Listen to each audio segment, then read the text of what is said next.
অন্তর্জাতীয় championship football tournament 2025-এর Surma জুনের খেলায় জয় পেয়েছে সুনামগঞ্জ 17 এবং ব্রাহ্মণবাড়িয়া অনূর্ধ্ব 17 দল।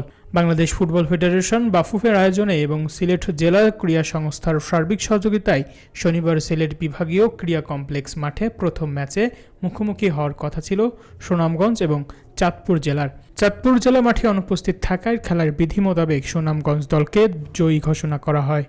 এদিকে দিনের দ্বিতীয় টুর্নামেন্টের চতুর্থ খেলায় মৌলভীবাজার অনূর্ধ্ব 17 দলের মুখোমুখি হয় ব্রাহ্মণবাড়িয়া অনূর্ধ্ব 17 দল। শুরু থেকেই দুই দলের খেলোয়াড়রা আক্রমণাত্মক ভঙ্গিতে খেলতে থাকে। এ সময় দুই দলের জন্য বেশ কয়েকটি গোলের সুযোগ সৃষ্টি হয়। দীর্ঘক্ষণ গোলের দেখা না পাওয়ায় গোলের জন্য মরিয়া হয়ে ওঠেন উভয় পক্ষের খেলোয়াড়রা।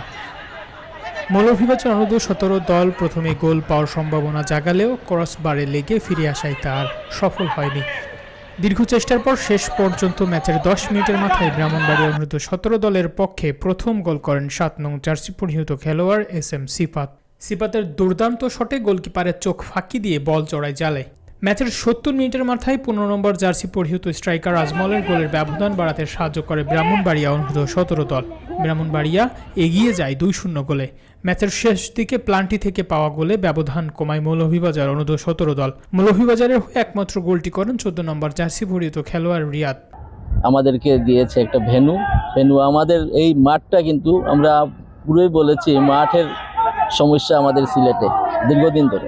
ডিএফের প্রেসিডেন্ট মাহিউদ্দিন ভাই উনি এখন বিদেশে তিনি অবস্থান করছেন। উনার যে আন্তরিকতা সব সময় আমরা পেয়ে যাচ্ছি। আমরা চাই এইভাবে যদি আন্ডার-17, আন্ডার-15 সহ এজ গ্রুপ সহ জেলার খেলাগুলো যদি অনেক বারংবারই হয় আর বছরে কয়েকবার হয় তাহলে আমাদের এই মাঠগুলো যেমন সচল থাকবে, পাশাপাশি আমাদের অনেক খেলোয়াড় বেরিয়ে আসবে। আজকে চাঁদপুর অবশ্য মিস করেছে, ওরা আসতে পারে নাই রমজান মাসের জন্য, হয়তো কোনো প্রবলেম হয়েছে।